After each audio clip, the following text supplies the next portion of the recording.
This is the DRC 302E four-wheel drive mini stadium truck. It's an RC truck that bridges the gap between a toy truck and what a hobby truck would be. Now, standard pistol grip type of controller. This is everything that comes out of the box. You're going to get a information packet that's going to tell you everything that you need to know about the truck, how to charge it and all that stuff. You're going to get a charging cable that's in the little baggie of good stuff, but it does not come with a charging block, so you will have to source one of those on your own. There's a bunch of spare parts in here, a little brush and things that you can use to keep the truck clean, you know, about like that, and brush it off after you're done with it, and some spare parts and wrenches and tools. That's all good stuff to have, and that's why I say that this is bordering on a hobby type truck rather than just a toy one. Extra body clips, stuff like that. You're going to get 2 battery packs, which is nice. It's going to give you about 10 minutes of runtime on both packs, and this is the truck.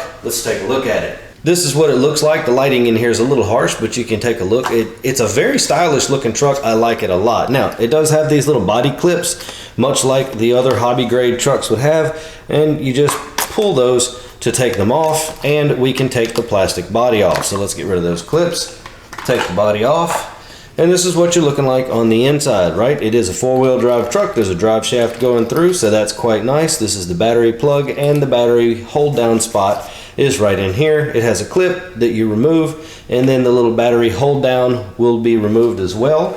And if I just grab the battery, probably best if you go this way. I had it the other way earlier. Yeah, point the wires towards the outside wheel of the truck. Oh, there we go. Point the wires towards the outside. Lets the battery sit in there a little bit better than the other way that I was using it. Put that battery hold down back in and put the little clip back in place.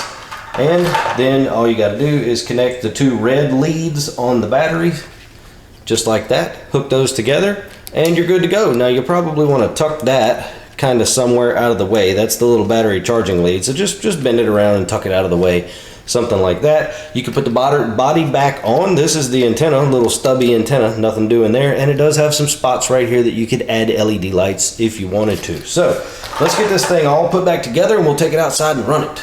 All right, everybody, we're outside now. Right underneath this right-hand side of the body is the power button. So you just one push on that. It's blinking in there. I know you can't see that, but that's all right. We'll throw it down on the ground, and this is the controller. Now, it's got this warning on top that says don't pull the trigger while the remote is connecting. That's just to make sure that the thing doesn't run off and do its own thing. 2.4 gigahertz, so you're not going to have any trouble with any kind of interference or anything like that. Switch the remote on.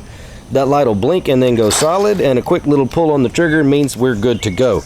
Now, it's got a speed switch here. I'm going to turn it all the way up because that's just the kind of person I am, and a little steering trim switch right here where you can make sure that it drives straight. So now, with all that said and done, let's see how she runs.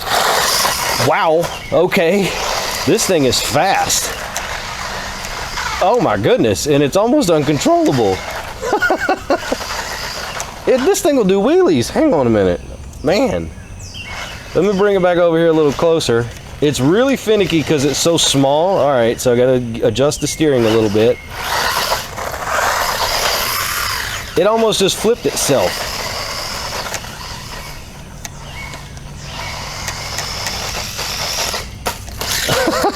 And a cartwheel at the camera.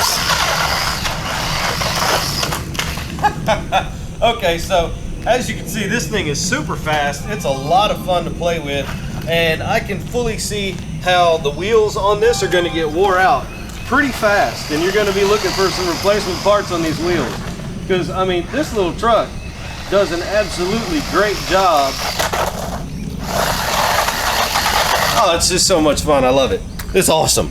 I just wanted to show you one more thing right quick. If I turn the speed switch all the way down, it does become very slow. This is wide open when I've got the speed switch all the way down. So it becomes very slow, very easy to handle.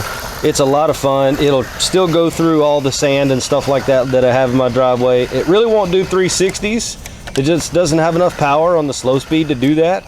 But it's fine for somebody who's getting into RC or whatever. If you want to get them a little truck and teach them how to change suspension components and how to charge the batteries and stuff like that, this thing is going to be absolutely perfect. I love this little truck, and it's super fun.